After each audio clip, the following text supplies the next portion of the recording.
Welcome, ladies and gentlemen. First day here in Munich at Rohstoffmesse Munich. We are happy to be back.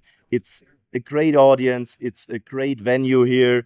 And I'm even more happy to have by my side Arturo Prestamo, the chairman and CEO of Santacruz Silver. Thank you very much for your time, Arturo. My pleasure, Mark. Thanks for having me here. It's always amazing. You have done such a great job.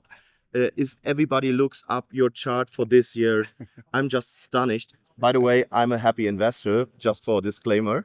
And give our audience a glimpse what's going on at Santacruz. Where are you located? What are you doing? And then we are going further. Absolutely, Mark. Well, first of all, it's the result of a teamwork, very seasonal and very committed teams in Mexico and in Bolivia. We're working nicely and blending operations together. So that is what we're seeing is just the fruit about, the results of that, no? So yeah, as you point out, Santacruz Silver, we produce this year, we'll be producing around 15 million ounces, 16 million ounces silver equivalent. Wow. Around 7.5 million, close to 8 million of them will be pure silver. Nice at this share price of silver price. It's amazing. That's right.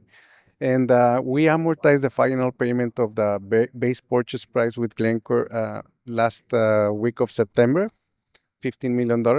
So throughout the year, we amortize the full $40 million of the acceleration clause that we have at that time. No? So with that being said, we're technically free of debt.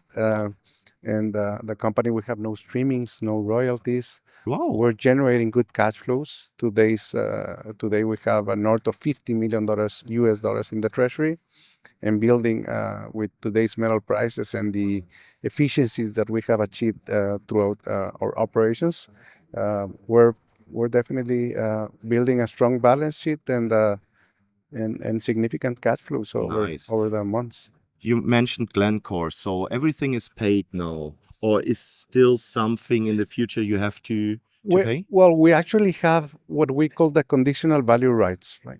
And those are linked to zinc. Mm-hmm. If zinc goes north of 3,850, we need to pay them like $1.3 million a month. Okay, right? okay. Hopefully we can get to pay those, because that means we're making north of $10 million net of revenues. Amazing. Per each $1 million that we paid. And once we amortize in the next 8 years, it's capped, the full amount to 77 million.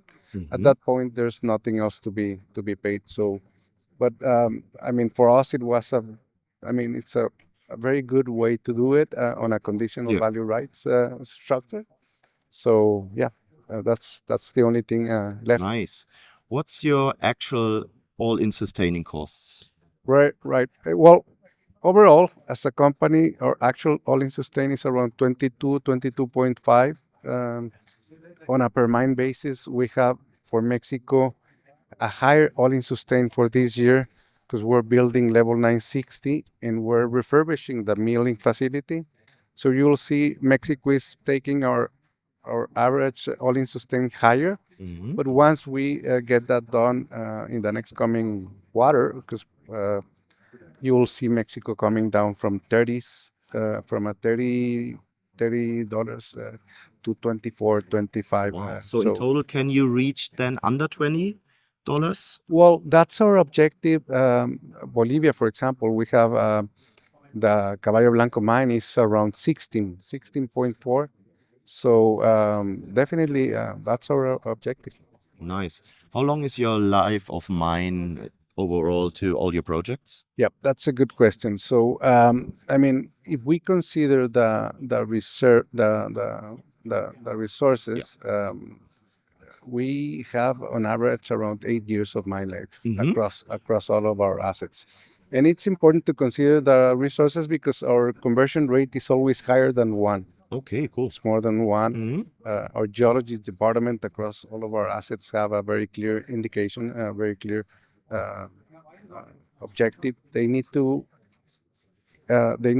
inventory at least 1.5 times what the mining department is depleting on every fiscal quarter or time, no? And so far we have been very successful on doing that. So we feel comfortable that these mines will run for maybe generations to come. Nice. So no debt, cash in the bank, Catch the mine. extending life of mine in Bolivia as well as in Mexico. Correct. What's coming next? Yes, with Glencore payments behind and building catch on a monthly basis, today with north of $50 million, we're now going to start getting the Soracaya property, Mhm. which is a brownfield project with more than 90 drill holes, more than 10 kilometers of, 27 kilometers of drilling, sorry. We're going to get that mine fully permit. We're going to start that process right away. We'll have some news coming, and the idea is to build that mine in the next 24, 30 months Okay, time. cool. That mine will give you organic growth for another 4 million ounces silver equivalent. So that's where our organic growth will come from. Okay, gotcha. So in the near future, you aim to have at least 20 million silver equivalent ounces produced Yep, that's correct. Yes, Mark. With that mine in place, we'll be in that range. at that silver price. Oh, Sounds very good. one So day. especially for me as well as for other investors, what about dividends or share buybacks? Something goodies for us as an investor. Definitely. Well, if we keep seeing metal prices in this range, I mean, eventually that's something that we will seriously think about.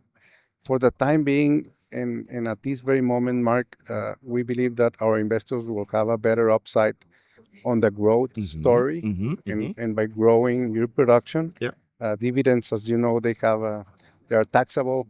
Where growth, it's a different story. I mean, so for the time being, at least for this year and next year, our monies will go to the development of the Fair enough. Soracaya mine. Yeah, sure. That's fine. Mining has ups and downs. So also there was a water issue in one of your mines. So how's the actual situation there, and did you solve it? How is it going for Right. next? Well, the Bolivar mine actually experienced, a flooding in two of the veins, the Pomabamba and Nane veins. Immediately after, we took actions and we increased the pumping uh, rate. Today, we have a pumping rate of about 40 liters per second, 400 liters per second, Wow. sorry. Yeah, it's a lot of water there. So, as we speak, we're managing that properly. It proves to be the right decision to increasing the pumping and the piping system at that mine. It's coming down we feel that by mid water, we should get that mine in full production. We have some delays on the delivery of additional pumps that we bought. Okay. Nonetheless, we're almost a little bit behind our objective of getting it dried literally by November, but we're getting there, and we're starting to produce now in those higher grade areas already. But full production of that mine will be by the end of, or that not that mine, of those two veins will be by the end of this quarter. Okay. And at that time, we will be recovering the full Nonabamba and. But it's not gonna be a big issue for the future. Oh, no, no, no. Remember, Mark, you have the San Lucas Trading Company, the ore sourcing. Yep. So this San Lucas is providing ore to the mill. So not a problem. I mean, that has been proved to be the right way and the right strategy for the time being. But no, and we're happy to see that even though we're a little bit behind of our timeline in terms of dewatering those areas, it has been proving that it was the right way in the right areas to look after and add those pumping stations. So we're just installing the last pumps that arrive a little bit late on time, and with that in place, we should see a very rapid It's fine for me. recovery. Yeah, Sounds good. 100%. yes. The good thing is, as you mentioned, no doubt. No doubt. Cash machine now. Oh yeah. Organic growth. Yes. Every penny is getting into exploration as well as in development in order to get you bigger, in order to produce even more silver. Correct. And in that case, I really like your company. Thank you, Mark. And also the investors, Santacruz Silver. You need to check it. Have an idea on our webpage as well as at Santacruz Silver. Thank you very much, Arturo. A pleasure, Was a Mark. pleasure. Thank you very Pleasure much. as always. Thank you.